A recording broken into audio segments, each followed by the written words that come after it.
Well, we are friends, and we are going to open up the Bible, and so I guess we're going to yeah, we're going to open the Bible as we pass the cookies, and we are going. Yeah, I've had one. I'm good, and we're good. Yeah, oh yeah, we're on. We are on. So we will begin with Jesus and his first group of friends, who are the disciples. That's right. And we'll learn something about friends as we go through this. And they go through things together. That's what friends do. Friends go through things together. Friends share things together, and friends come through things together. So you don't just go through it and unravel in the middle. You come through it and have learned something when you come out on the other side. And so we'll look at his first friends, and then we'll look at another group of friends that he has who aren't specifically identified as the 12 disciples, but we learn their names, and they're different than the 12 disciples in that the 12 disciples were all what? Men, exactly. And this other group of friends that Jesus has are what? Women, exactly. You guys are on this. And they come through the experience of going through things together, both Jesus and the disciples who are men, and Jesus and the disciples, followers, students of his who are women. And we'll take a look at the point where they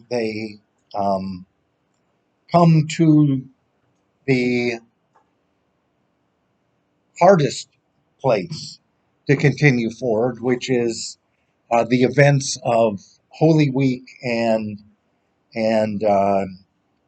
Passover, the Passover meal, how Judas and Peter go through some very difficult and painful times on that night, on the night that they share the Passover meal. And we'll hear what Jesus has to say to his friends on that night. And then we'll take a look at coming through that night and how people are given the opportunity to come back together. And there is hope for all of our friends, even those who haven't made it to Easter Sunday morning. So we'll take a look at that as well. So that is the path forward for today. And so we're going to begin. Teresa is going to begin in Mark chapter 1, verse 16. And, oh, no, you're not. You're going to begin in Mark chapter 3, verse 13 to 19. And Carol is going to go in her Bible to Luke chapter 6, verse 12 to 16. And we're all going to follow along with both of those readings. So the first one is in Mark chapter 3, verse 13 to 19. And then we'll look at Luke chapter 6, verse 12 to 16. So, Teresa, you're off and running. And called to him those who wanted, designating that they might and that send them out to preach, and he had authority to drive out demons. These are the 12 Simon, to whom he gave the name Peter, James, son of Zebedee, and his brother John. To them he gave the name Boanerges, which means younger, Andrew, Philip, Bartholomew, Thomas, James, son of Alphaeus, Thaddeus, Simon the Zealot, and Judas Iscariot, who betrayed him. Okay, those are the 12 identified by name in Mark chapter 3. And now we'll go to Luke chapter 6, verses 12 to 16.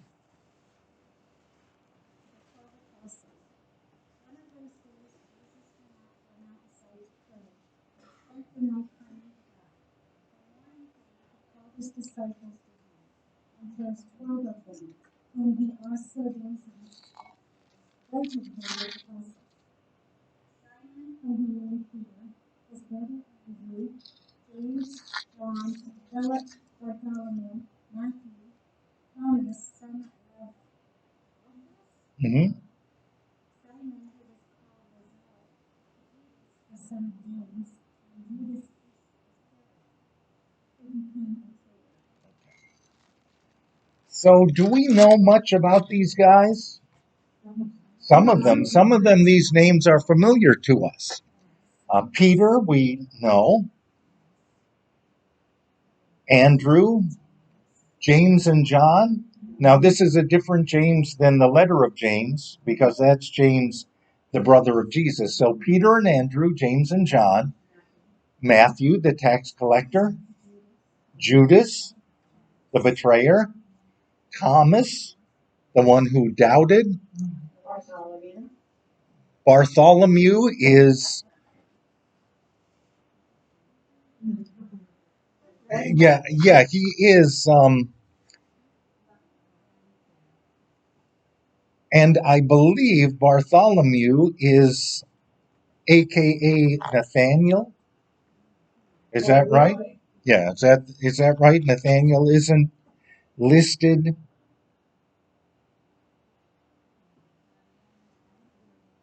Yeah. So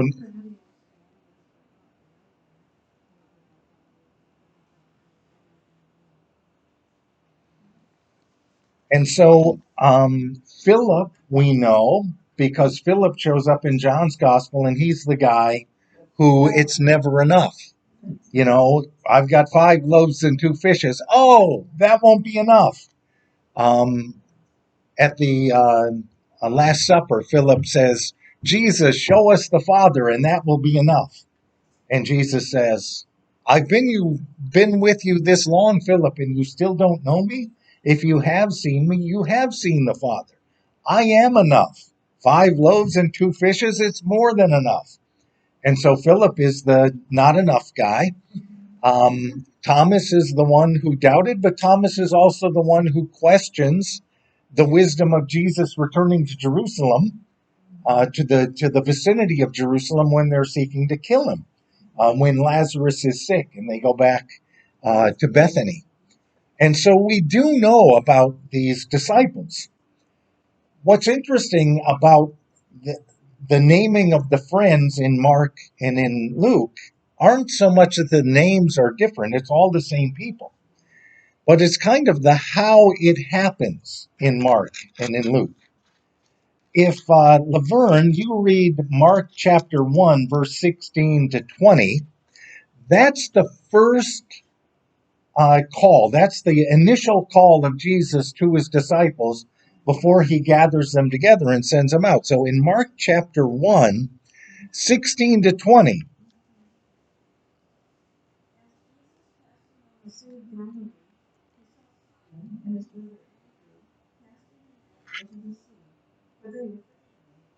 And Jesus said to them, follow me, and I will make you fish.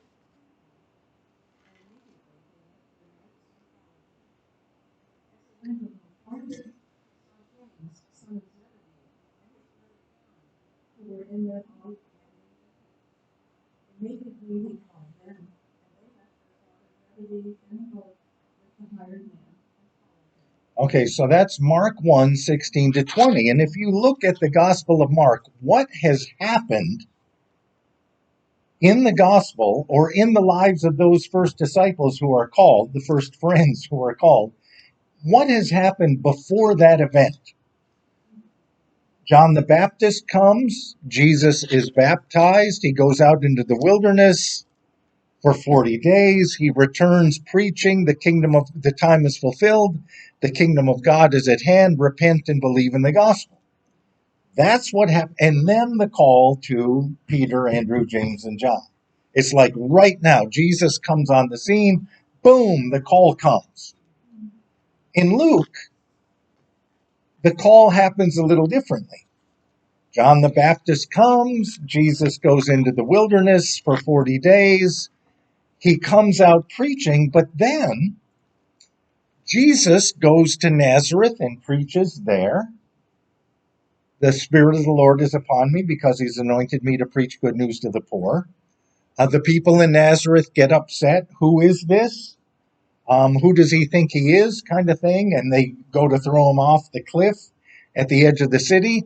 Then Jesus moves to Capernaum and he teaches in the synagogue at Capernaum where Peter and Andrew and James and John live. Jesus goes to Peter's house in Luke, heals Peter's mother-in-law, spends time with Peter. And so in Luke, there are these events that happen between Jesus and the disciples before Luke chapter 5, which is the initial call of Peter, Andrew, James, and John with the great catch of fish.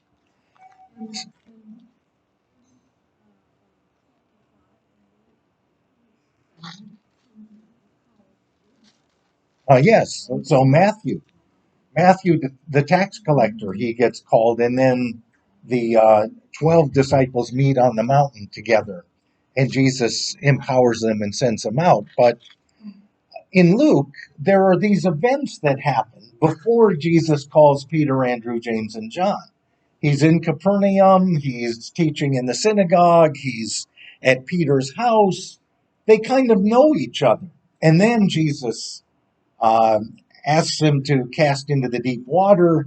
They catch all the fish, and then Peter, Andrew, James, and John leave the fishing industry, and Jesus says, "Come follow me, I'll make you fishers of men." So in Luke, there's some history, there's some shared history before the call comes to follow me. In Mark, it happens just like that. So which is right? Both are right. Who told the story that's in Mark? Who told Mark that story? Peter did. Peter tells the story that's in Mark. Luke gathers up the stories about these events that happen. Also gets some input from James, I'm convinced, James, the brother of Jesus. But when Peter tells it, he says, this is what it felt like. Boom, just boom. The next thing we knew, he was there. And he called us and we followed him. That's what it felt like.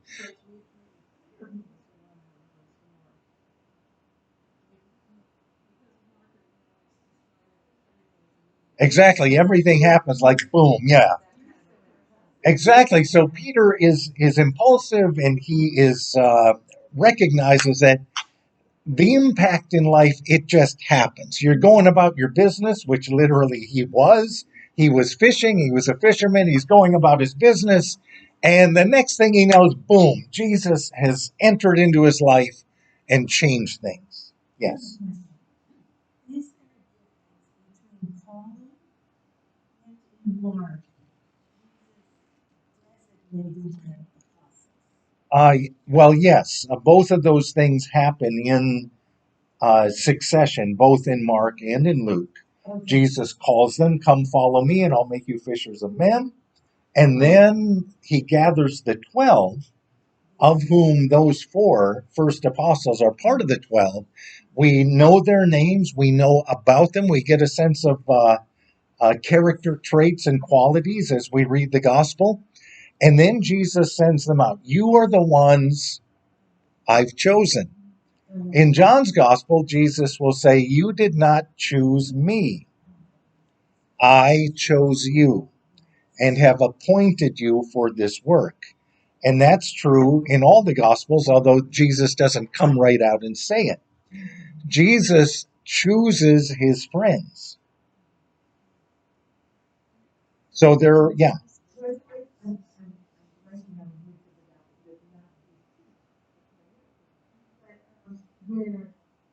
of the disciples that were actually first disciples of John followed Jesus after the baptism and go into where he's saying, listen to their stories and better than John. Exactly. Yes.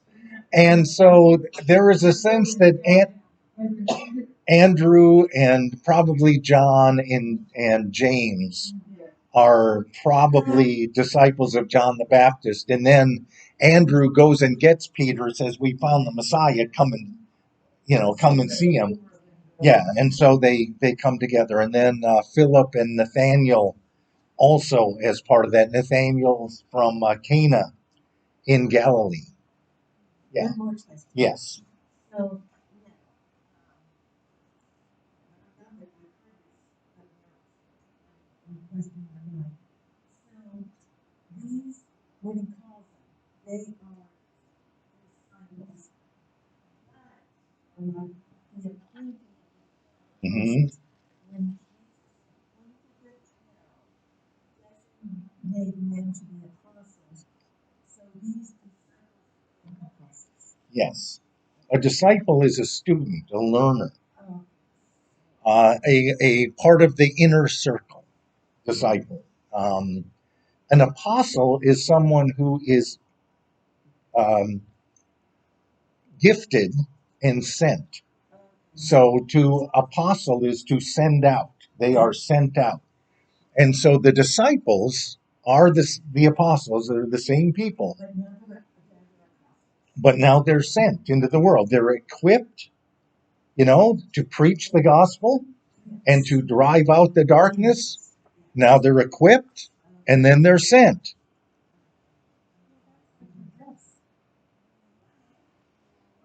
Exactly. That's exactly the pattern that he follows. Oh, we are. Yeah, exactly. Yeah. Oh, we are. We're sent into the world. Yes.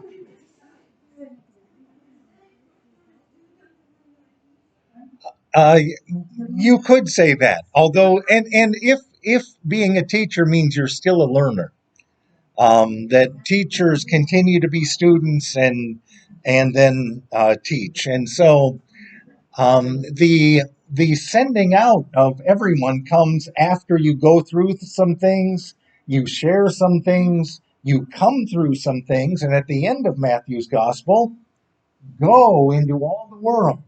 Right? That's upon everyone is sent. Jesus sends us who believe in his ministry, life, death, and resurrection. Now we are sent, teaching them to observe all that I have commanded you, baptizing them in the name of the Father, Son, and Holy Spirit. And well, I don't know.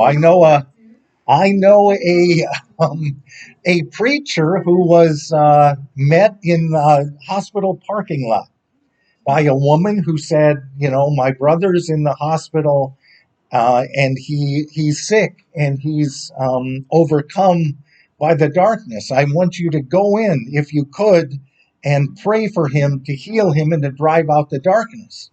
And the minister said, well, I don't know if I can do that. I can pray for him, but I don't know about driving out the darkness. And the lady said, well, then what good are you?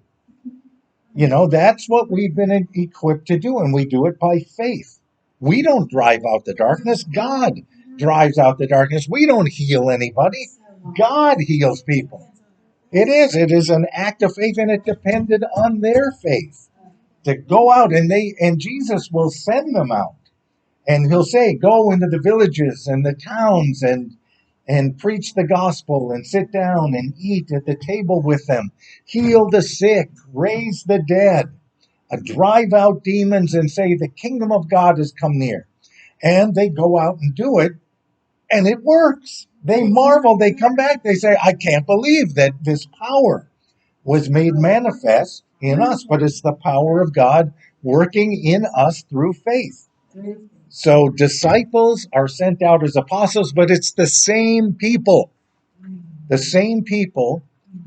And relationship with Jesus might feel like it happens, boom, like that. But it's actually lived out day after day.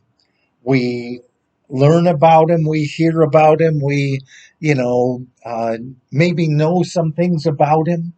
But it's when we spend time with him personally that the relationship grows into a friendship. And isn't that exactly how it is? That you spend time with people personally and the relationship grows into a friendship.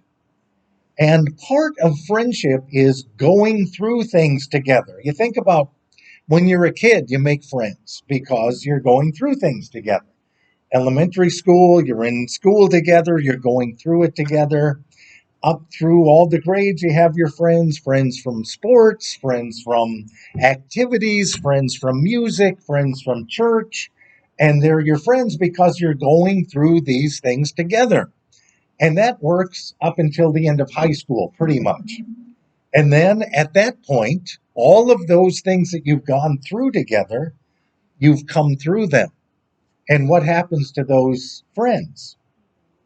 You go your separate ways, but I bet you can still remember some of those friends after all these years, and you can remember their names.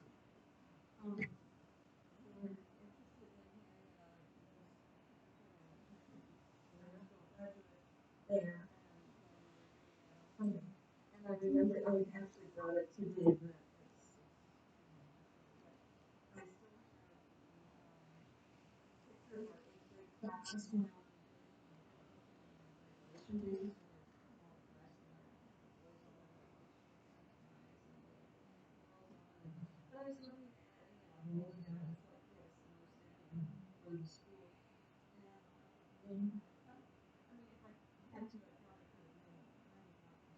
Okay. Yeah. And it's funny, I bumped into, this was years ago, a guy that I went through um, elementary school and middle school. By the time he got into high school, he was like spending more time running from the police than he was attending class. I mean, you didn't see him too much in school. I don't know what he was up to. And years went by, and I went to a funeral back in Minneapolis after divinity school, and he was there. And he was a sheriff in a town in Minnesota and had a wife and kids. And I thought, good Lord, how do God works miracles? It was unbelievable. And so, oh, yeah, that's right. Yes, Jose showed up in the middle. He was out here on a business trip. A guy who went to high school showed up in church. Yeah. So it's funny that you remember the people that you went through things with, and you went through them together, and stories to tell, and praise God they all live so far away that they don't show up in worship very often. But yes, and you think about that, and that is what Jesus and the disciples shared. I mean, these are young men. Jesus is 30. Many of the disciples are younger than he is. He's like a late bloomer. I don't know that any of them would have been older than he. So, these are guys in their 20s. You think about God keeping people alive in their 20s. Jesus is 30.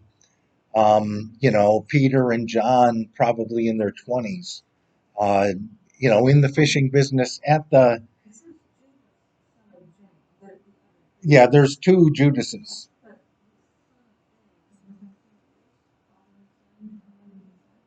No. Just to designate him as different than Judas Iscariot, and probably to differentiate him as different from Jesus' brother, who had yeah. So there's a Jude who's Jesus' brother, and so they do that to distinguish him and say it's not him. So in the early church, they would have known James, Jesus' brother, and he wasn't one of the disciples, and Jude, Jesus' brother, who was one of the leaders in the early church, also not one of the disciples. So that it's these friends that have gathered around him. And they go through things together. And can you think of 3 or 4 things that Jesus and this group of 12 go through together before they get to Jerusalem? The storm at sea. That's right. And all the 12 are in the boat and are all afraid. And Jesus is asleep and he gets up and stills the storm. You'd remember that. When he preached and fed the When he fed the multitudes, the feeding of the 5,000. They come together. Where are we going to get enough for these people to eat? Let's send them home. And Jesus says, you give them something to eat. And 5 loaves and 2 fish feeds 5,000. And they remember that.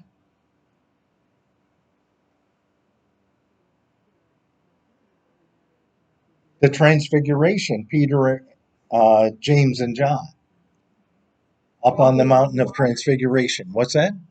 Walking on the water. They would remember that.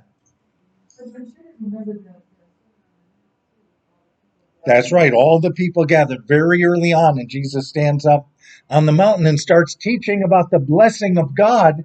And everyone thinks that, yeah, if you're rich and famous and have power, you're blessed. And Jesus says, no, that's not the blessing of God. And exactly, is this going to be on the test? So they go through things and they share meals with Jesus and they hear the stories that he tells. And I mean, just think about sharing an ordinary meal with Jesus, and it's a remarkable thing what they shared in 3 years' time.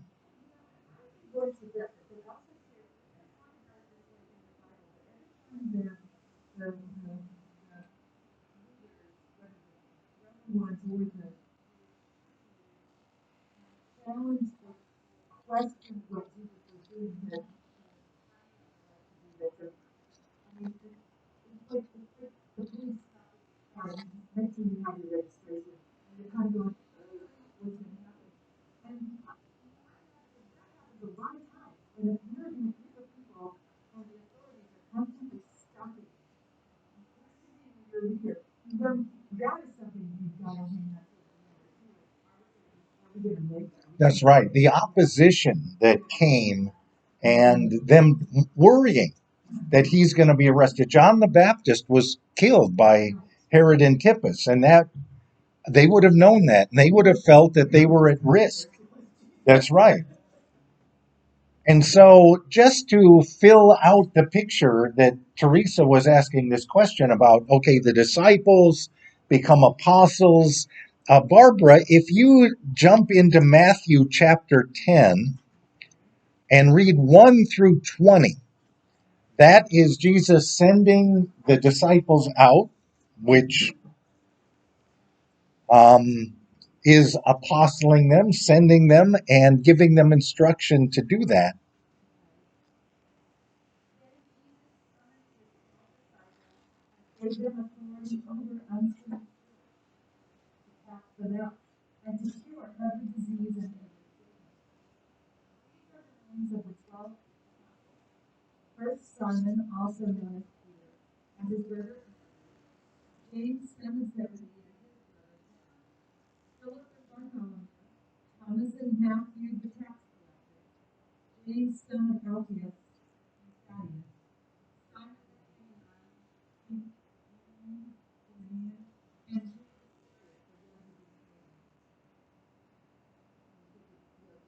To 20.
what you are to say.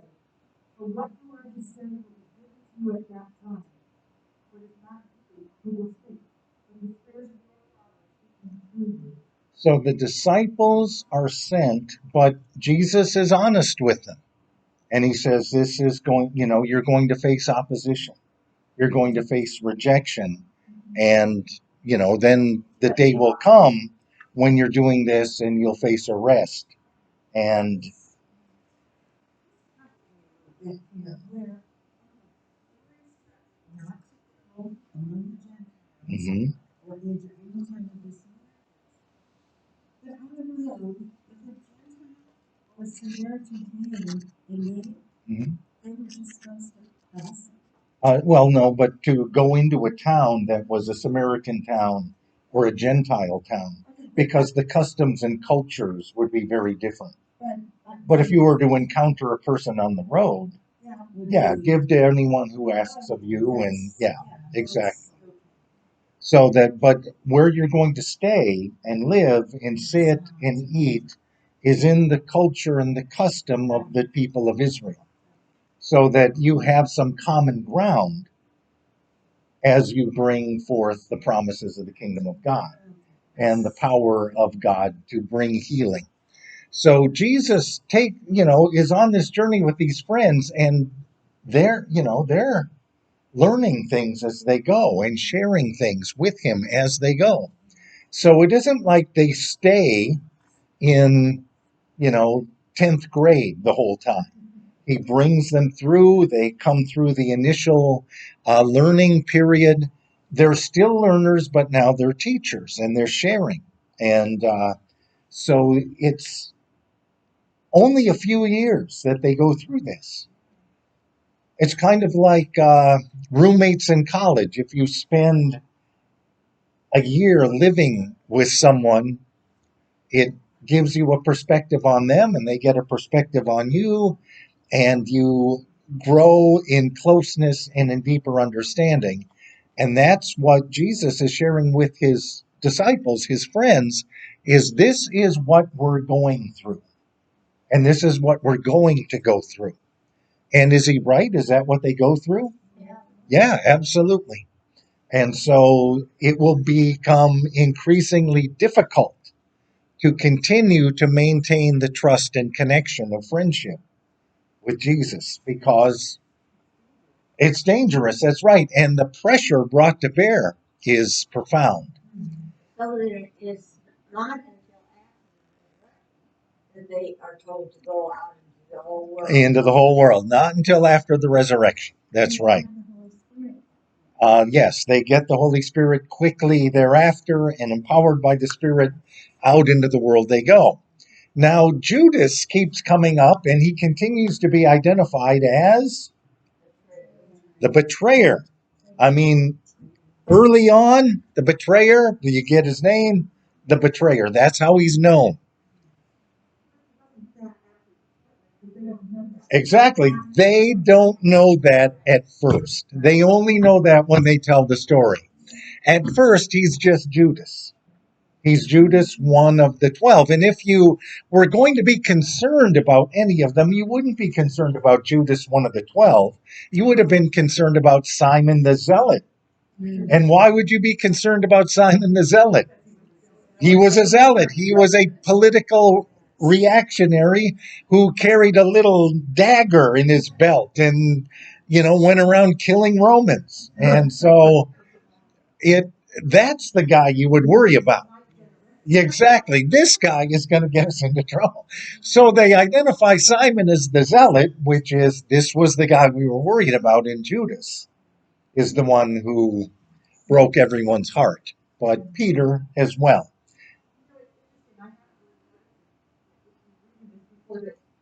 You've been given this, or you're giving this, you're not going to bring, and it reminds me of later orders in Franciscans in particular, who rely on the fact that because they are servants of God going forth with their work, they will be taken care of by those around them. Yes, exactly. Yep. And that's an experience. There are church communities that do that as part of their experience of being church, where you go into a community and you're going to be there for 5 days and you rely on people that you meet to care for you. Um, and it's a spiritual practice. Every time I find out who lived Yeah, exactly. So that you go in, you find out who might take us in, and then you stay with them. So that's the men, the 12. And we'll get to Judas and Peter in a little bit. But now we're going to look at some of the other friends of Jesus who weren't among the 12 disciples, but they were also disciples. And we are with Lori in Luke chapter 8, verses 1 through 3. And we are with Jerry in Luke chapter 10, verse 38 to 42. And we are with Mona in Luke chapter 12, or pardon me, John chapter 12, verses 1 to 8. So these are all stories about the women who were disciples. And so Luke chapter 8, verses 1 through 3.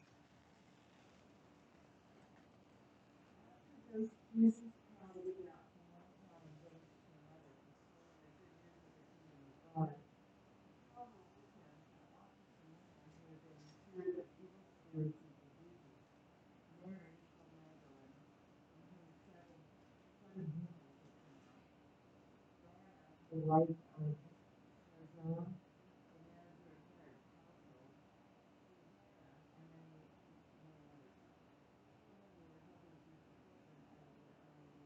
Okay, so the women are introduced, and they're introduced by name, the same way the 12 are introduced. Okay, so we're in Luke chapter 8, verses 1 through 3. So Jesus traveled about from one town and village to another, which is just what he told the disciples to do. Now he's continuing to do that, bringing the good news of the kingdom. The 12 were with him, and also women who had been cured of evil spirits and diseases. Mary, called Magdalene, she's a pretty famous disciple. In the early church, she's a very famous disciple. In the Gospel of John, she's a more important disciple than many of the disciples. And Luke names her as one who followed. Joanna, the wife of Chuza, who was the manager of Herod's household. So you think about this, someone who is an administrator for Herod Antipas, who killed John the Baptist, that guy's wife is following Jesus. I mean, what kind of risk would she be putting herself in? Susanna and many others. These women were helping to support them out of their own means. And so these women become part of the community and part of Jesus' relationship of friends. And Luke goes further in describing Jesus' friendship with these women when we read Luke 10:38 to 42. So we're going to just skip ahead a couple of chapters, and now we're going to learn about some of the women that Jesus was friends with. And Jerry, I think you're reading that Luke 10:38 to 42.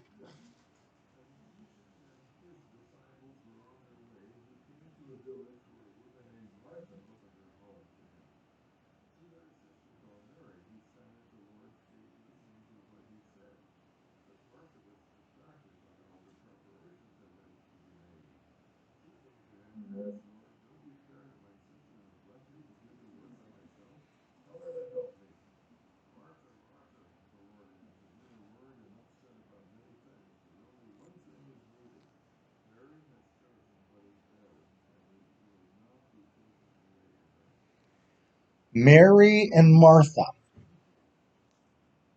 Jesus' friends, he goes to their house. I mean, so think about this. Jesus says to the disciples, go into the towns and the villages. When you find someone who's worthy, go to their house. And now Jesus is traveling through the towns and the villages. His disciples are with him. And a woman named Martha opened her home to him. And so what does that make Martha?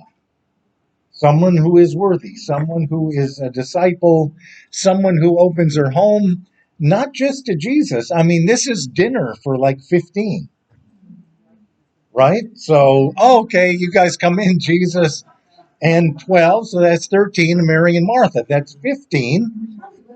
And it probably wasn't just them, because remember the women who were traveling with them and caring for them through their needs. And Mary and Martha had a brother. And what's his name?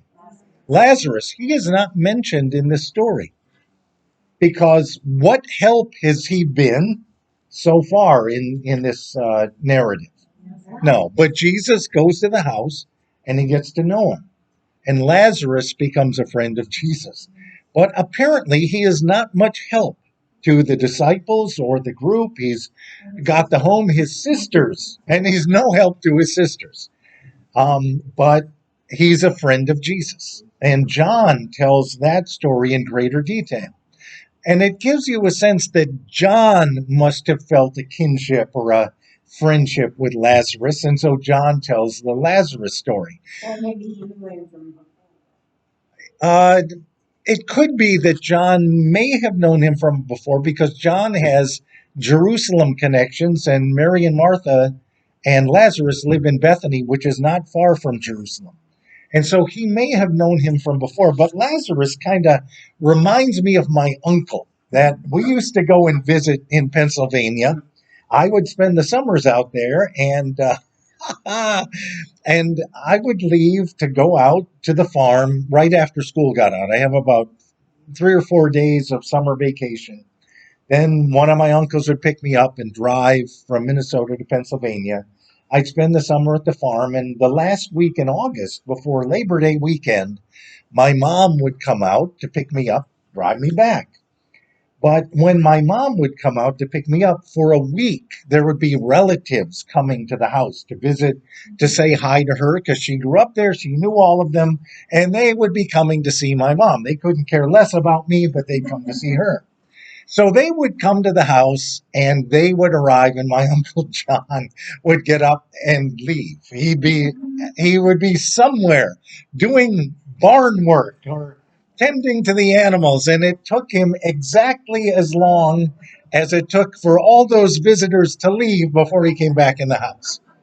Yeah, exactly, perfect timing. That God's work would require exactly as much time as it took for those people to visit. When they left, you would see him again. And so Lazarus strikes me as that kind of guy. All these people descend upon the house, and Lazarus has important work that must be done, and he goes.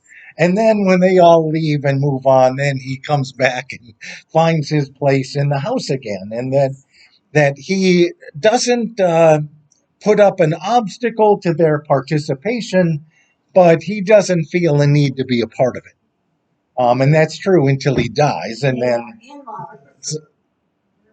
there. So Lazarus is the brother of Mary and Martha, but you get this sense of Mary and Martha and Jesus having a relationship, and one where Mary feels close enough to go sit at the Lord's feet and listen to him teach. Now, what woman would do that in the ancient world? There weren't many. I mean, yeah. I mean, even at the temple, the women had their own space, and it was like 4 steps removed from where the real action with God was. Yes, exactly. Who's going to prepare the food? Mary's sitting there at the Lord's feet, listening to his teaching, and Martha is getting, lunch for 15. Let's have lunch for 15. I mean, come on. Open up a couple cans of soup here. Well, help me. And so there's family dynamics happening. And why that is wonderful is you only let the family dynamics show if you feel comfortable with the people who are in your house. If the people who are in your house are visitors and they're guests and you're, welcoming them, everyone can get along at least for an afternoon without having any family dynamics show. But if someone comes to your house and they're a friend and you feel close and you feel a sense of warmth and openness, you can let the family dynamics out. I mean, there's a truth to friendship that Jesus shared with his disciples when he said, "This is what you're going to go through." And there's a truth to friendship when the truth of the dynamics of relationship come out and your friends are there to help navigate. Yes. Or even in combining with the John's story. But it isn't Mary's house, it's not Lazarus. It's Martha's house. Martha owns this house, and the others really do not Lazarus after he lives here, except that he's actually sick and dying. Mm-hmm.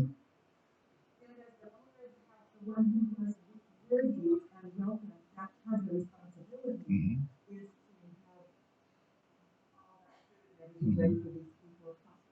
And the hospitality is really important. Then, and the dynamic between the sisters, like the younger one saying, "Hey, your problem, not mine. I'm going to go and do this." But it is Martha who's the first one who says to Jesus that you're the Messiah. Yeah. It's not Mary that says that. That's right. Mary comes later. That's a really interesting thing. Yes, so that when Jesus comes, when Lazarus is in the tomb, and it says, I'm the Christ, Martha says, "Yes, Lord, I believe you're the Christ, the one whom God is sent into the world." Maybe the reason Martha I think at this point, she was worried about her responsibility providing hospitality. We have had a service. Hmm. I don't worry too much about Martha. Eh. In our family, we had a place that from the ranch.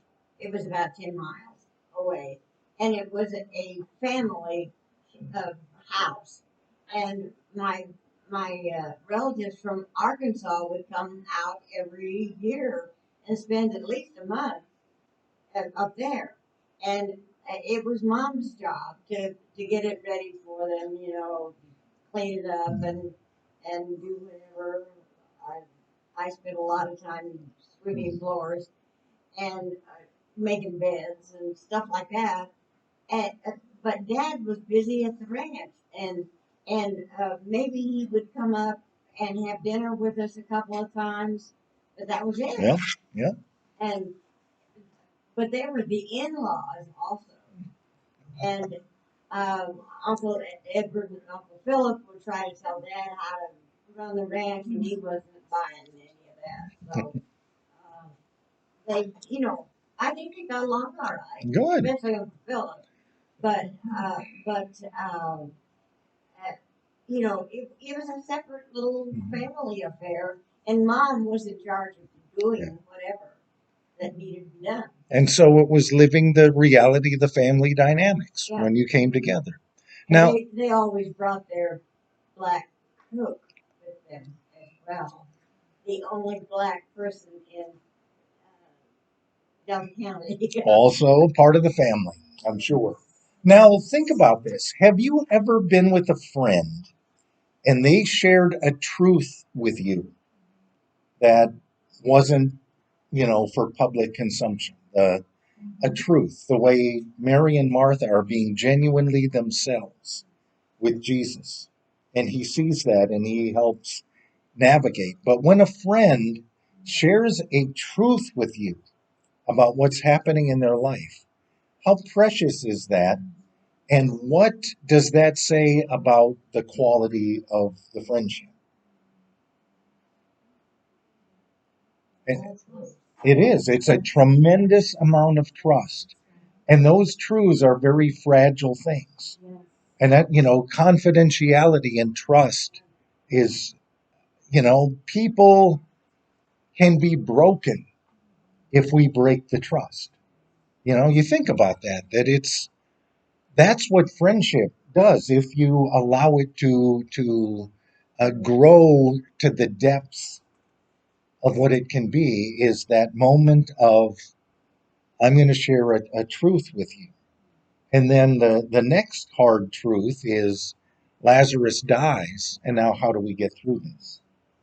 And that's the news that comes to Jesus in John's gospel. So same Mary and Martha, but now Lazarus is part of the story. But Mary and Martha have already cultivated a relationship with Jesus where they are open to share the truth. This is part of our dynamic as sisters, as family. And now you're a part of it. So Jesus is invited in. And we turn the page and go to John chapter 12, verses 1 to 8, which is after the events of the news of Lazarus' death. So, John chapter 11 is the story of how the news gets to Jesus and his disciples that Lazarus is dead. And it begins with John chapter 11, verse 1. Now, a man named Lazarus was sick. He was from Bethany, the village of Mary and her sister Martha. This Mary, whose brother Lazarus now lay sick, was the same one who poured perfume on the Lord and wiped his feet with her hair. So the sisters sent word to Jesus, Lord, the one whom you love is sick. So that's John chapter 11. That's the setup for what Barbara shared about Mary and Martha being the first one to meet Jesus on the road when he arrives in Bethany. In verse 17 through 24 is the interaction between Jesus and Martha. And then verse 25, or pardon me, 17 through 27 is Jesus and Martha. And then Mary comes out and has an interaction with Jesus. And then they go to the tomb and Jesus calls Lazarus out of the tomb. And so all that has already happened. Jesus and Lazarus relationship, Jesus and Martha relationship, Jesus and Mary relationship. There's even a part of Jesus and the disciples in there where the disciples are saying, why are we putting ourselves at risk going back into Judea where Bethany is when they're already trying to find a way to arrest you and kill you? So why are we doing that? And then Thomas says, well, we'll go along and I guess we'll die with you. And so they go. Now, chapter 12 tells the story of what happened in the relationship with Mary and Martha and Lazarus and Jesus after Lazarus was raised from the dead. And I think we're with Cecilia, or with Mona. Mona, John chapter 12, verses 1 through 8.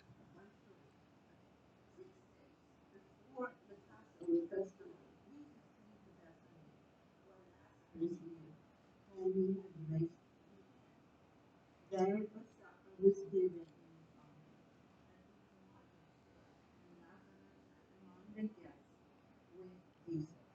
Then Mary brought a pound of very costly perfume, all of Lord, and anointed the feet of Jesus and wiped them with her hair. She went up to the tomb with the treasure. At this, Jesus inquired the disciples of his. One was to the said, why was the perfume not sold for 30 pieces to the poor? Said, this is not out of all care for the poor, but because he was a thief, he used to hide the money Mm-hmm. into the pound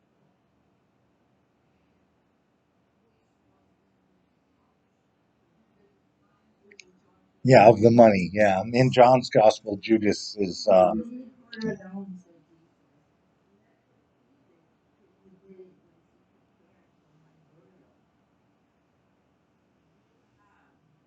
Lord reminds you always, but And so, friends go through some things, and Jesus, the disciples, they go through the experience of the death of Lazarus and him being called from death to life. Mary and Martha go through that, and Martha has been able to plan for the gathering, and so she's serving. No stress. I mean, it's not like they just showed up at the door. They gave a dinner in honor of Jesus. And Jesus and his disciples are going to be in the area for the Passover. They come down and have a dinner. But Mary does something very unusual to express a deeper kind of relationship. And what does she do? Takes the perfume and pours it on Jesus' feet. And Jesus said she did this for my burial. Exactly. She didn't get to do when he really died on Good Friday, but she did it now. As an expression of what? What is she saying through this act that goes deeper than words? Love. Love. She's saying love, that I love you through death is what she's saying. And you can't really put that into words. You show that. And so you think about, okay, have I experienced friendship where I was invited into some truths that were shared with me um, as a precious gift? But have you been in a place of friendship where, in ways deeper than words, you expressed love and compassion that you couldn't express any other way? my first anointing,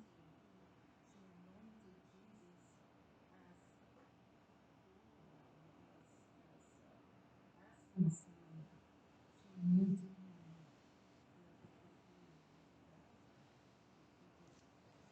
And she has a sense that he doesn't have all the time in the world. And so it's almost like if you're with a friend who's in the hospital and they're dying, have you been there? And, what you share sometimes are stories, sometimes are words, but it's what you share that isn't words that really matters, right? Deeper than words. And so Mary is able to own and open herself up to the truth. And Jesus will put it into words. You don't always have me. You have Jesus for about 5 more days. That's it. And Mary has a sense of that this is the impending end.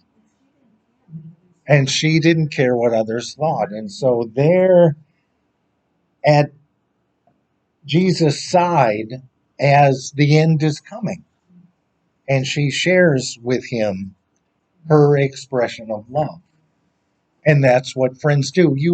It's interesting. I was had lunch with someone in the whose father was in World War II, and came back and told stories about the GIs who would be by the side of their friends who were dying, even under fire.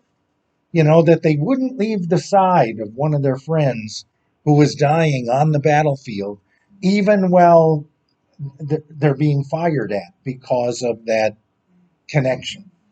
And you think about that, and that's the depth to which friendship goes. Other people uh, are not willing to go that deep, and some will follow Jesus up to a point and then wander back to their homes back in Galilee. But Jesus has some people who continue to grow in relationship. And Jesus uses this as a teaching moment, in a sense. If we just go forward a couple of chapters to John chapter 15.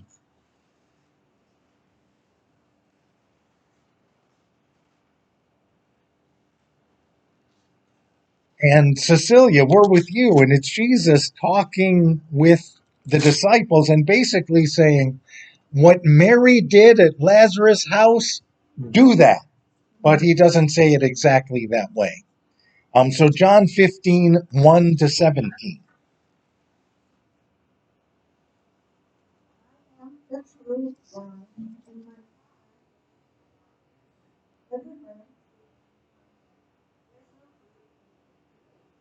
little branch of fruit.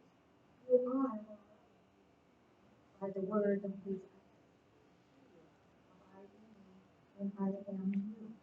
As the branch cannot bear fruit by itself, unless it abides in the vine. Neither can you unless you abide in me. I am the vine, you are the branches. He who abides in me and I in him, he it is bears much fruit. For apart from me,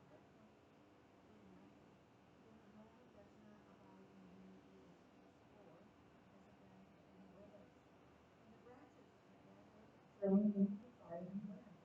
If you abide in me and my words abide in you, ask whatever you will, and you shall be done for you. My Father is glorified by you bearing fruit, and so prove to be my disciples. As the Father has loved me, so I have loved you. Abide in my love. If you keep my commandments, you will abide in my love, just as I have kept my Father's commandments and abide in his love. These things I have spoken to you, that my joy may be with you, and that your joy may be full. This is my commandment, that you love one another as I have loved you. Greater love has no man than this, that a man lay down his life for his friends. You are my friends if you do what I command.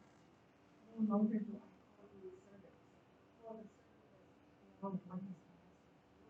But I have called you friends, for all I have heard from my Father I have made known to you. You did not choose me, but I chose you and appointed you that you should go and bear fruit, and that your fruit shall abide, so that whatever you ask the Father in my name, he may give it to you. This I command you to love one another.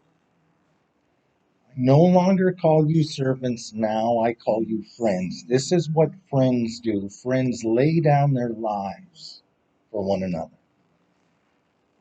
Is Judas in the room when Jesus says this? Actually, no. In chapter 13, verse 30, I can't even read the fine print, maybe verse 30. As soon as Judas had taken the bread, he went out, and it was night. So Judas has already gone out. And then we get the upper room discourse. And it's Jesus and the 11. Let not your hearts be troubled. Believe in God. Believe also in me. And now Jesus is sharing deep truths with the disciples, and Judas isn't there. How important is it to hear these deep truths and to find an anchor to put your trust in? And so Judas has part of the picture, but he doesn't have the whole picture. And this is after dinner. This is after the breaking of the bread and the sharing of the cup. Jesus has washed the disciples' feet, and now he teaches them.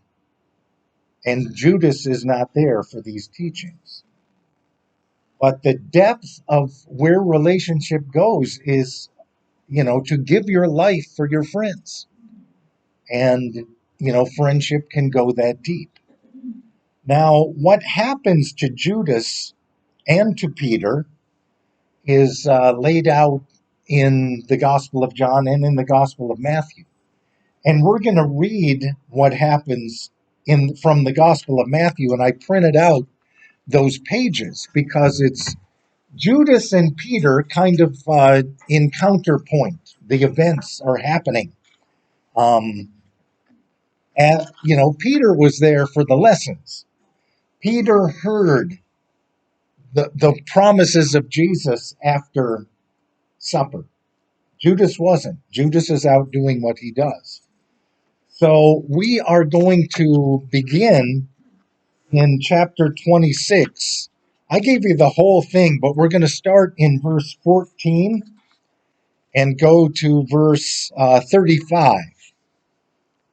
So this is kind of the discussion that transpires at the table between Jesus and the disciples during communion. And we are at Jan. Jan, would you read verses 14 through 25? And Lee, if you'd read 26 to 35, that'll get us through Judas and Peter at the table.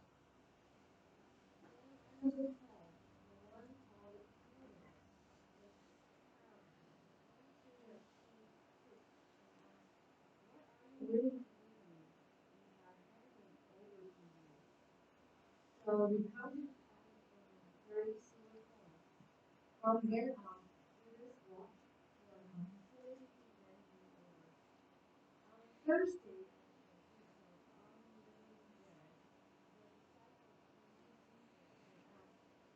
where do you want us to make preparations for you to eat the Passover? He replied, go into the city to a certain man and tell him, he says, my appointed time is near. I'm going to celebrate the Passover with my disciples at your house. So the disciples joined Jesus as he left them and prepared the Passover. When evening came, Jesus was entirely as he would be called. While we were eating, he said, I tell you the truth, one of you will betray me. We were very sad on the day that they gave him right after the night. Truly not I, Lord.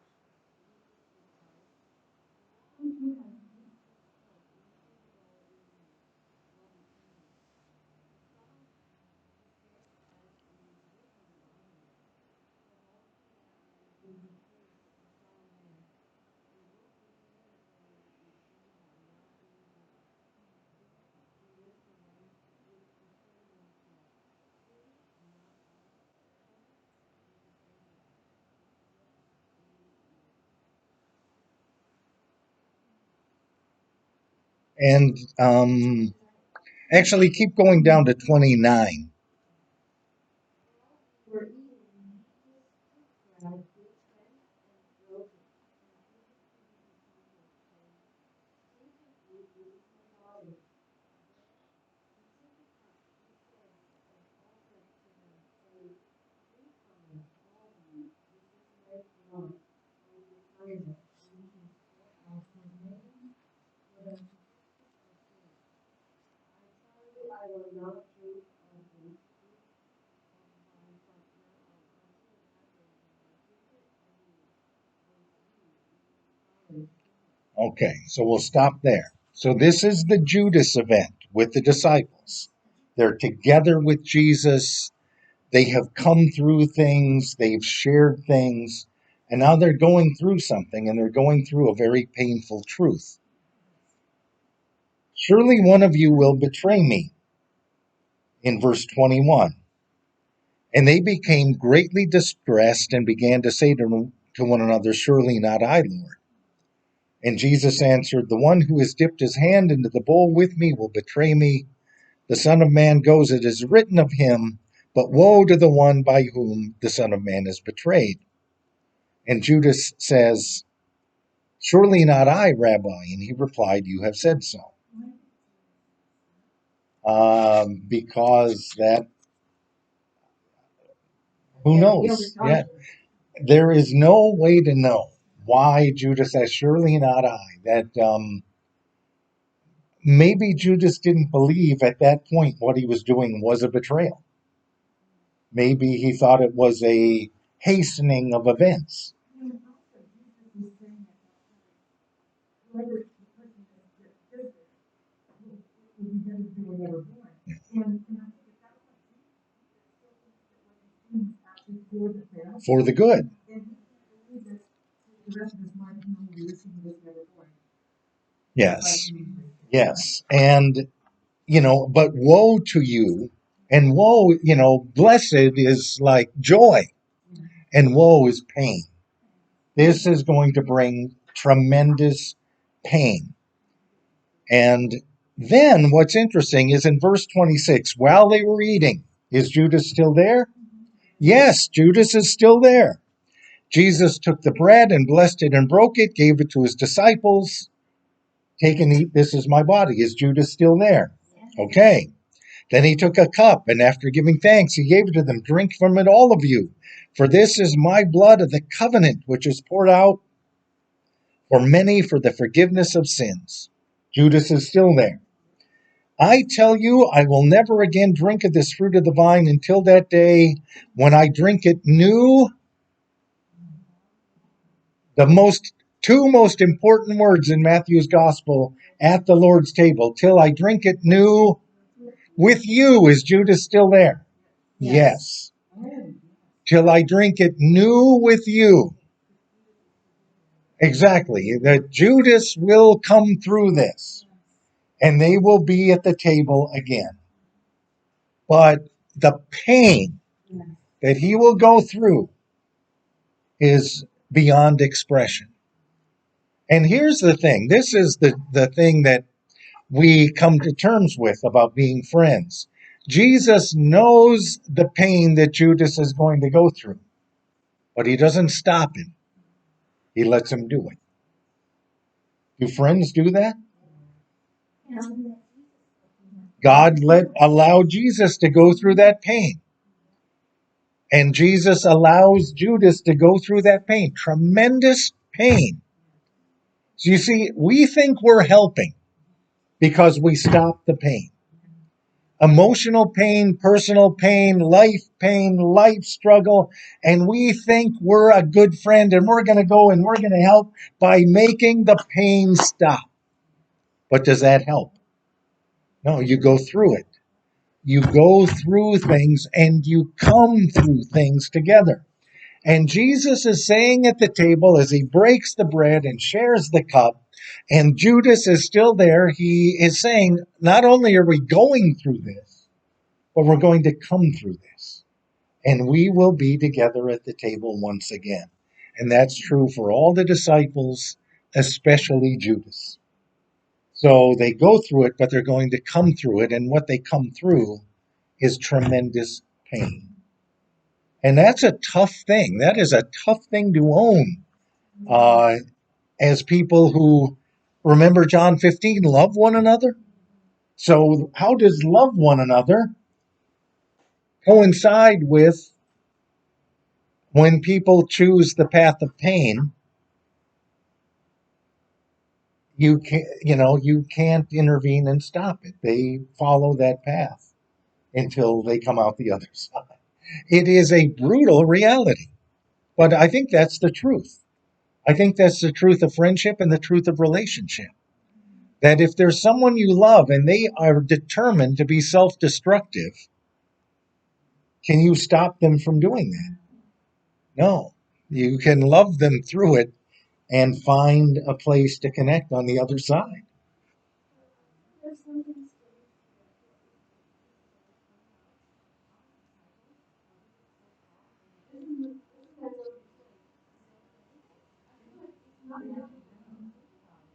Well, it says they're greatly distressed. They are in dismay and anguish at the thought that this would happen.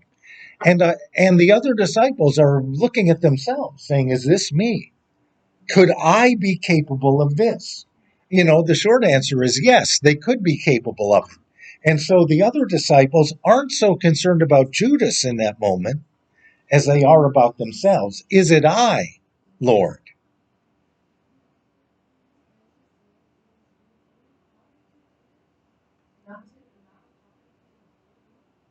Uh, Exactly. Jesus lets Judas know, but probably not the whole group. Maybe John, who's on the other side, because in John's gospel, Peter and John are having this conversation where Peter's saying, who is it? And he's not close enough to Jesus to hear, but John is close enough. Yeah. And so the experience of the relationship and the friendship isn't broken by the betrayal. It doesn't have to be. In the short term, there's no way to build the bridge. But in the long term, the bridge is forgiveness and new life with God in glory.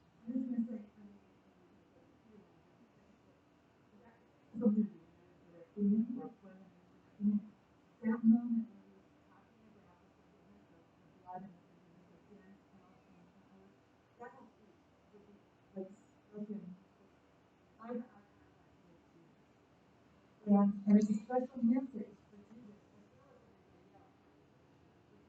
And that eye contact and the realization between Jesus and Jesus, how is that similar to the eye contact that gets made right after Peter denies Jesus 3 times. Yes. And Jesus looks down, happens to be walking by, and looks down, and Peter looks up, and it's like, boom. Yeah. And you'll think, it's so intense. Yeah. So, and so Jesus and Judas are sharing that moment here at the table. Till I drink it new with you in my Father's kingdom. I know. It's like... Does that mean that Judas went to heaven? That is exactly what it means.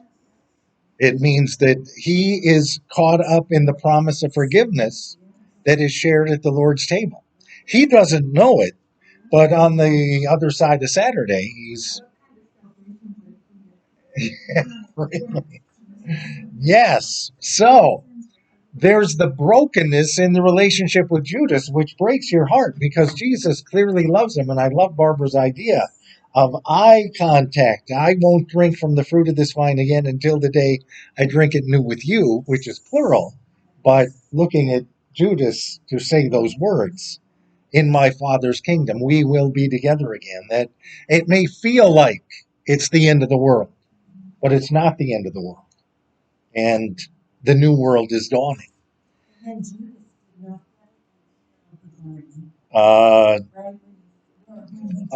He comes around. So now let's read 30 to 35. Lee, that's where you are.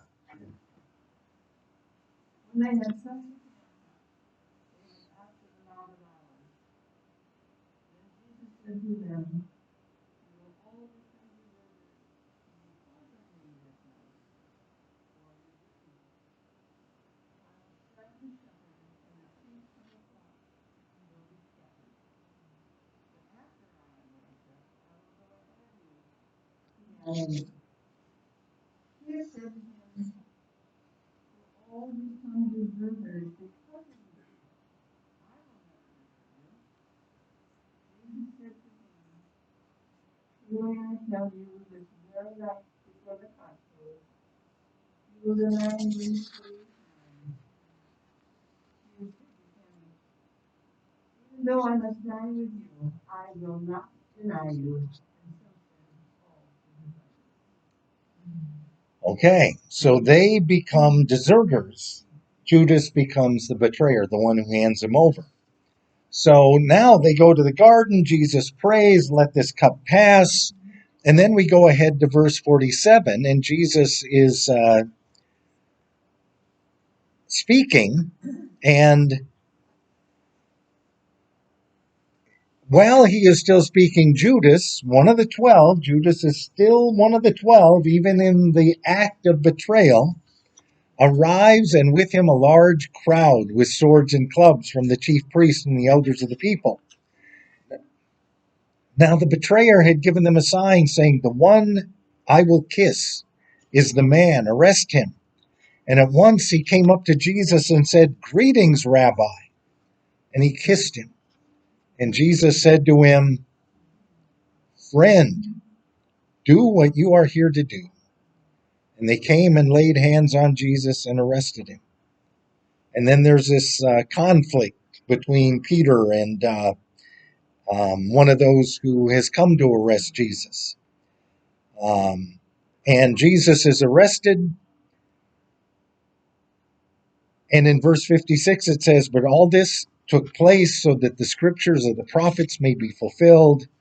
And then all the disciples deserted him and ran away. So then they bring him to the home of Caiaphas the high priest, and they put him on trial at night. So this is the night trial.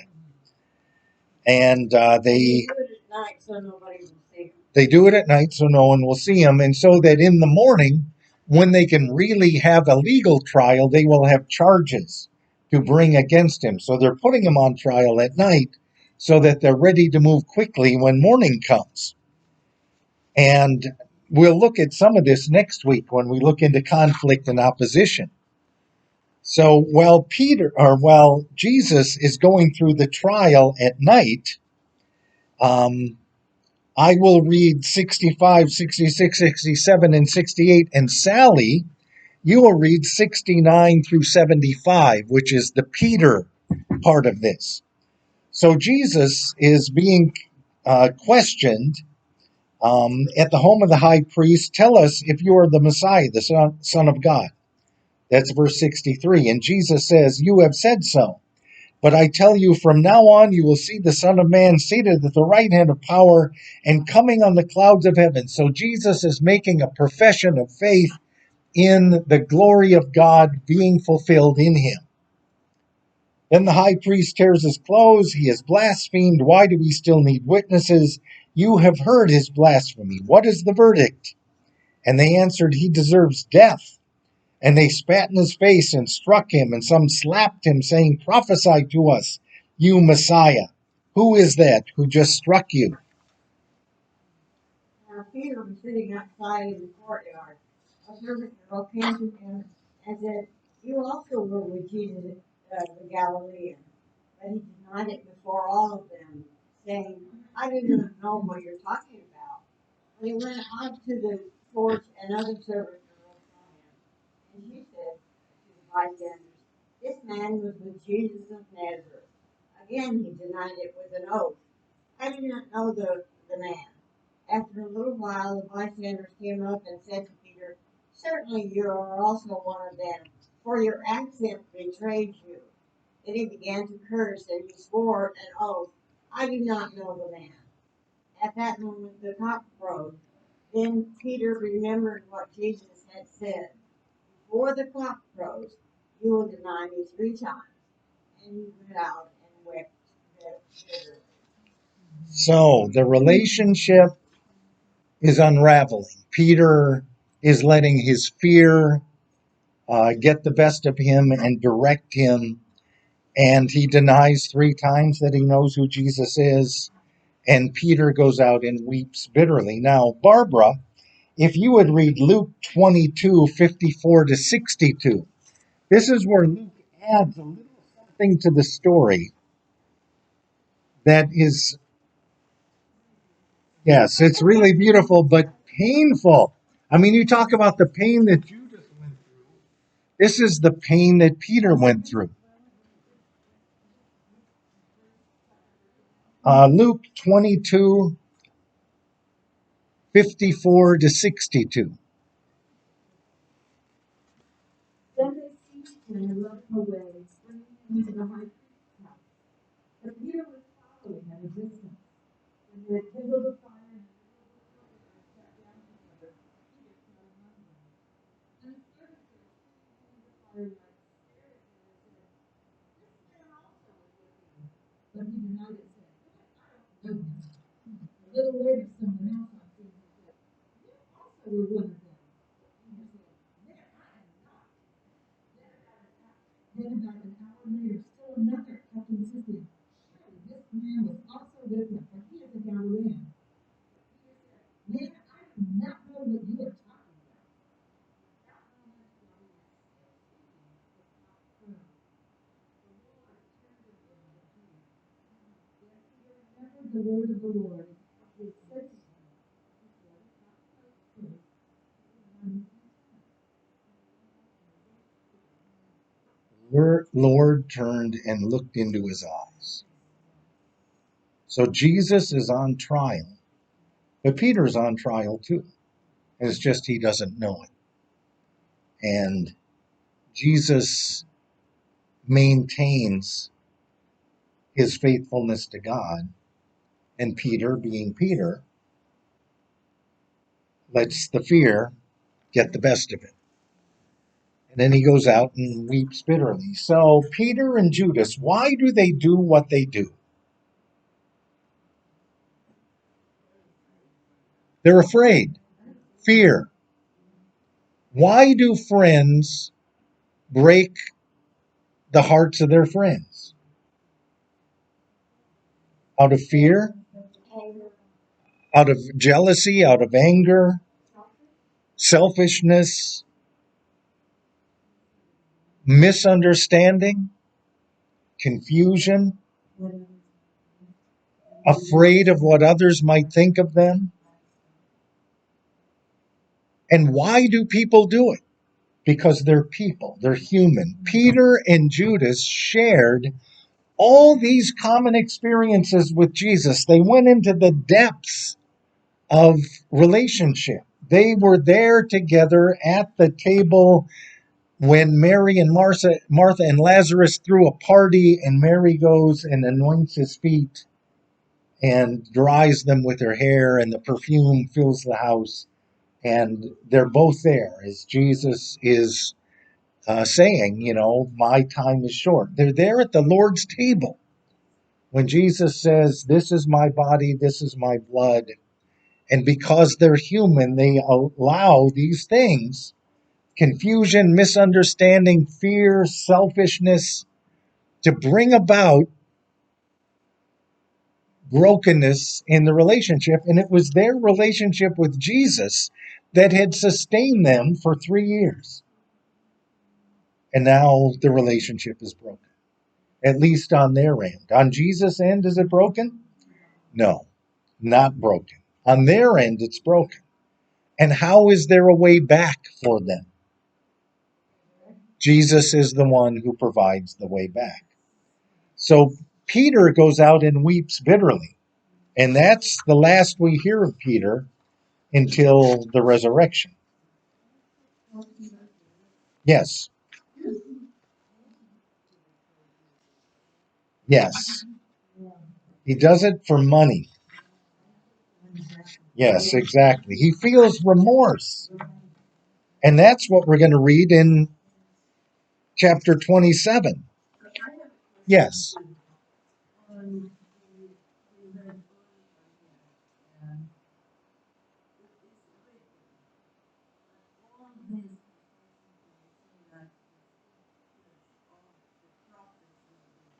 Yes.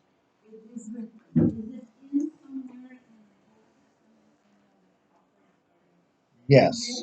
Yes. That the 30 pieces of silver is in the prophets. The one who I should have copied that in terms of does anyone have a cross reference for the 30 pieces of silver? Because that's a prophecy.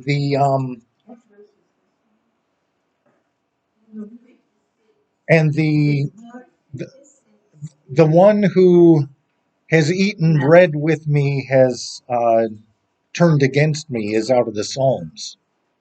The one who was close to me, my own dear kin, has lifted his heel against me. And that's the fulfillment of one of the Psalms. And the 30 pieces of silver is a prophetic promise. And it sounds like not someone that you would think of off the top of your head.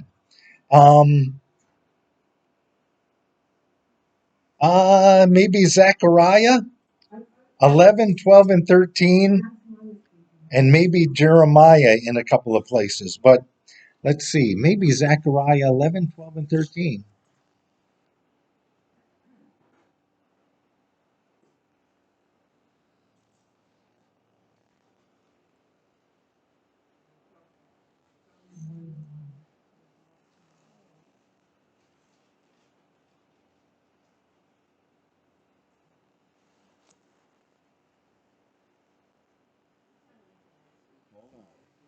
You may have a Bible whose pages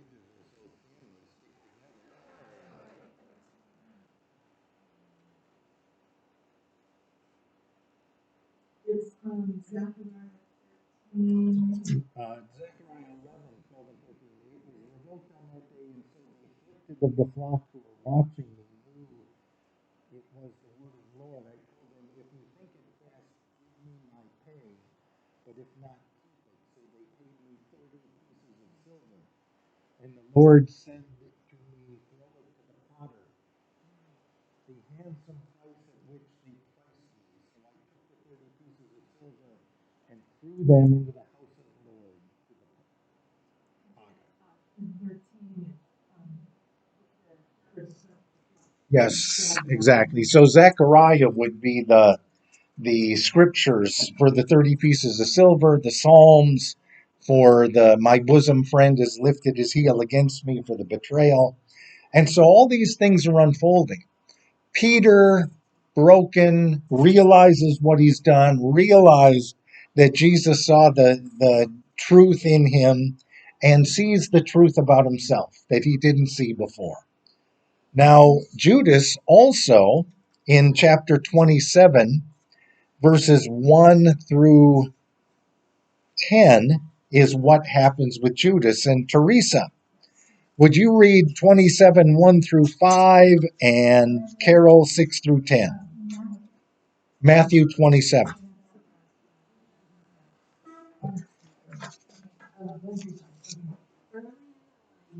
All the chief priests and the elders of the people made their plans how to have Jesus executed. So they led him away and handed him over to Pilate, the governor. When Judas, who had betrayed him, saw that Jesus was condemned, he was seized with remorse and returned the 30 pieces of silver to the chief priests and the elders. Innocent blood. What is that to us? They replied. That's your responsibility. So Jesus went into the temple and left. Then he went away and hanged himself. The chief priests picked up the coins and said, "It is against the law to put this into the treasury, since it is written." So they decided to use the money bought the potter's field as a burial place for foreigners. That is why it has been called the field of blood to this day. And what was spoken by Jeremiah the prophet was fulfilled. They took the 30 pieces of silver, the price set on him by the people of Israel, and they used it to buy the potter's field as the Lord commanded them. So what happens to Judas is he is remorseful and he repents, but is there a bridge back through the temple priests to restore your humanity and your relationship? There isn't. And so when they say, see to it yourself, Judas says, this is what I deserve. But remember that from Jesus' end, that isn't the end. From Jesus' side, that isn't the end. We won't share this again until we share it anew with you in my Father's kingdom.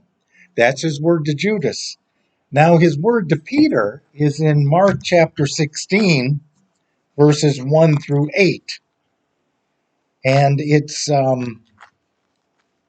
interesting. Every gospel tells the story of Judas being the betrayer, and every gospel tells the story of Peter being the denier.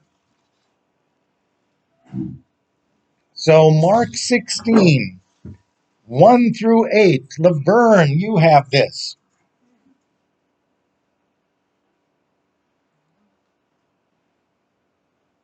When the Sabbath was over,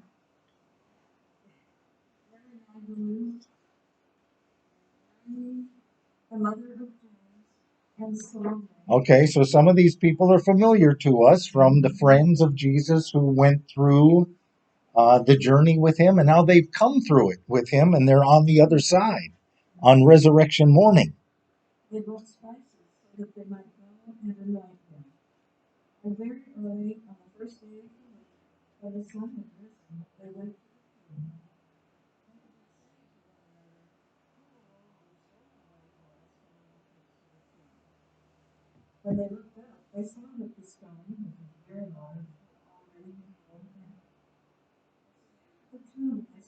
man dressed in a white robe were outside. They were alarmed. He said to them, "Do not be alarmed. You're looking for Jesus of Nazareth, who was crucified. He has been raised. He is not here. Look, where is the place they left him? But go, tell his disciples, Peter, that he's going ahead of you to Galilee. There you will see him just as he told you."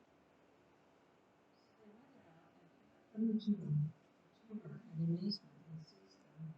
And they said nothing to anyone, for they were afraid. Okay, resurrection morning, the women who had been through it all, they were at the cross. Jesus died, the disciples all ran away. Those men, they all ran away. The women, they stayed. Maybe John stayed. If you ask John, he says he stayed. The jury's out. But we know what happened to Peter, is that Peter went by himself somewhere in the darkness, in the brokenness that he experienced. And the message to the women on Easter morning, remember, Judas got 2 words: I'll drink it new with you in my Father's kingdom. Now Peter gets 2 words: go and tell his disciples and Peter. And in Greek it means even Peter. Even Peter, or especially Peter. Go and tell him that he's part of this, that he's not lost. He hasn't wandered away so far that I can't find a way to reach him and take hold of him and draw him back. And so Jesus is drawing Peter back into relationship. Go tell the disciples, even Peter, that he is going before you to Galilee. There you will see him. So that's all that Mark tells us. John tells us about the whole experience of Jesus and Peter coming together in Galilee in John chapter 21. Matthew says that actually it's in the large building on the far side of the parking lot. Yep. So in at the end of Matthew is where the disciples meet Jesus on a mountain in Galilee, and he says, "Now I am sending you. Go into all the world and make disciples of all nations, baptizing them in the name of the Father and the Son and the Holy Spirit, teaching them to observe all the things that I have commanded you, and lo, I am with you always, even to the close of the age." That's the sending forth of the disciples now as apostles. And that's a word to all of us in the resurrection. So this is the relationship we have with Jesus, of course, but it's also the relationship we have with one another in friendship. And you think of people who get married and they'll say about their spouse, they're my best friend. And it's about relationship and what you go through. That you go through things, you share deep things. Tremendous trust is required. And sometimes trust is broken. And there's no way back from our side. When trust is broken, only God can build that bridge. And sometimes that bridge is only built in glory. But the risk of friendship and relationship is profound. That relationship is broken, hearts can be broken, dreams can be broken. But in the end, Jesus is the one who brings us back together, healed and whole and restored and renewed. And the relationship is alive in him. He's the one who heals it. He's the one who makes it whole when it's beyond our power to do that. It takes a lot of forgiveness and a world of redemption. And that's who he is, and that's what he brings. So friendship, relationship is what this is about. And friends, you go through things together, you share things together, you come through things together. And that's the journey that we're on. So next week, we are dealing with opposition and conflict. Yes, question about Judas, absolutely.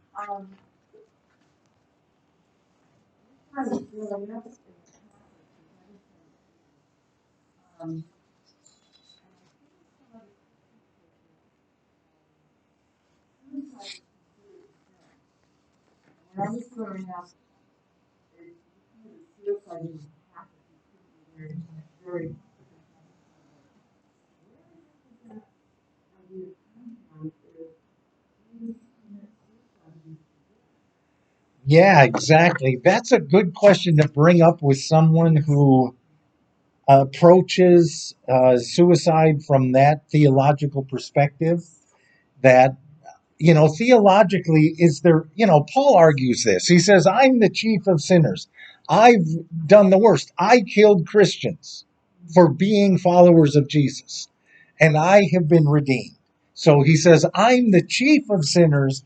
Everyone else is on the other end of the continuum. And if Jesus has forgiven me and redeemed me, everyone else lives in the fullness of that redemption. So Paul makes that argument. Um, there are, theologies that say there are some things we can do that are so bad that, rejecting the sanctity of life, or it might be considered a sin against the Holy Spirit to take your own life. That I don't know that that's the case. I've never believed that that's the case, never been part of a church that believed that that's the case. That if you are experiencing so much pain, as Judas did, where Jesus says the pain will come, and it will be more than you can bear. And if you're experiencing pain at that depth that you can't deal with it any other way than to make a choice that's so destructive, only God can redeem you from that pain. And the promise is that God will redeem you from that pain. That's the promise. And when Jesus sits down at the table and says, we're going to be together again to share this meal, it isn't to the 11, it's to the 12. And that's the promise. So God has a redemptive, forgiving power beyond our capacity to understand it. I believe that that's true. Hold on just a second.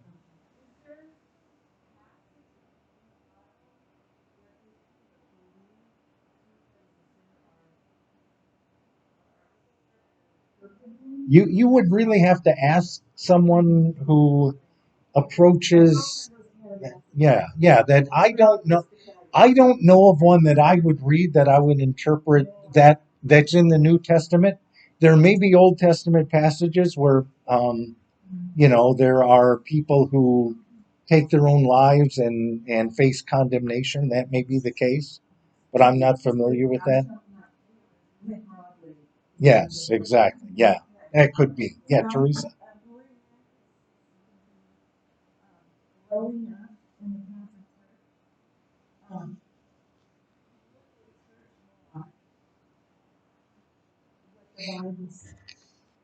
There is a difference. So you yourself have to choose church law and religion. So yeah, I mean that's a good question, and the scriptures are interpreted and understood differently. But I think there's a pretty good scriptural foundation for understanding that Judas is caught up in the redemption of God. And it's really sad. I mean, it's a tragic story, but it doesn't end tragically. It ends as Peter's story ends, in redemption. Yeah. So next week we are in opposition and conflict, and I'm going to give you some chapters and verses. Conflict with family. I don't know if we ever experienced that. That's where we begin. But that's the easiest one. The easiest one. Conflict with family. It all gets resolved in the end. Mark 3:31 to 35. Oh, conflict with hometown and neighbors. Mark 6:1 through 6.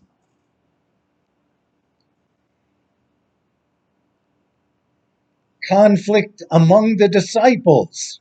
And you can look in John's Gospel in chapter 1 where Jesus meets Nathanael, or you can look in Mark's Gospel or Matthew's Gospel where uh, Peter says that Jesus is the Christ, Peter's confession, and then suddenly conflict arises among them. And Jesus says to Peter, "Get behind me, Satan."